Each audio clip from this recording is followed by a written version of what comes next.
प्रणाम मुखिया जी। खुश रह खुश रह। का हो, का हाल चाल बा? का बताई कि का हाल चाल बा? काहे हो? हमार लड़का आज 2-3 दिन से खाना नहीं खे खा। हमारा लड़का के ओकर लड़की बिगाड़ देले बिया। केकर लड़की? और वह जनत नहीं कि हमरा केकरा से झगड़ा बा, ओकरे लड़की। अच्छा अच्छा, हम समझ गई नी। उपेंद्र, जा गांव भर में बोल द कि मुखिया जी के हाथा में पंचायत बा आ सब लोग अभी के अभी जुटे। अब दोनों लोग सब कोई के सामने आपन आपन बात रख। तूने ऐसा क्यों किया? मैंने क्या किया? तूने ऐसा क्यों किया? मैंने क्या किया यार? तूने नहीं किया था प्यार। मैंने कब किया प्यार? तूने नहीं किया था प्यार। अरे मैंने कब किया यार? मैंने कब किया यार? जान मेरी जान मन बचपन का प्यार मेरा भूल नहीं जाना रे। जैसा मेरा प्यार है जान तुझे किया है, बचपन का प्यार मेरा भूल नहीं जाना रे। बकवास बंद करो। करती थी वादे कभी 7 जन्म के, रहेंगे हम सिर्फ तेरे ही बनके। पल भर में सारा इज्जत नीलाम कर दिया, अजीब लगते हैं आज तेवर सनम के। अरे बेटा तनी होश में बोल, ना तो सब जोश ठंडा हो जाई। हमार बेटा बिल्कुल सही कहता और जौन कहता एकरा के कहे दो, नहीं तो हमरा से बुरा कोई ना होई। शांत रह लोग। दोनों लड़का लड़की के बोले द, ओकरा बाद फैसला होई।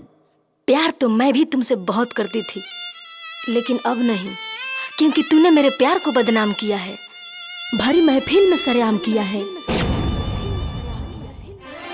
बात मेरी मान ले, तेरा मेरा दुश्मन सारा ये जमाना रे।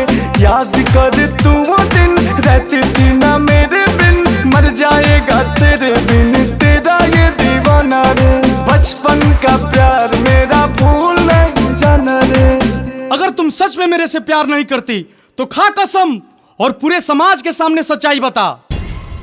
चाहती तो तू भी थी मुझे, अब डरती है जमाने से। बहुत दर्द होता है दिल में सच को छुपाने से।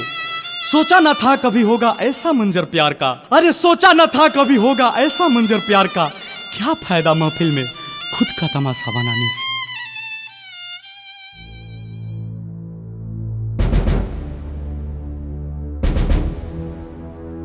बोला बेटा, तुम्हारा मन में जो भी बा खुल के बतावा।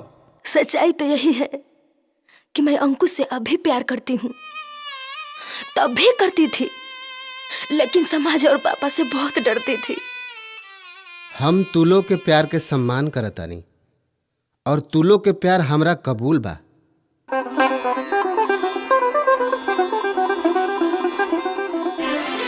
तू ही मेरी जान है, चाहे कोई जान ले ले, दूर ना हो पाएंगे। सच्चा प्यार करते हैं, एक दूजे पे मरते हैं। जान भी देना पड़े तो इसको हम निभाएंगे, जान भी देना पड़े तो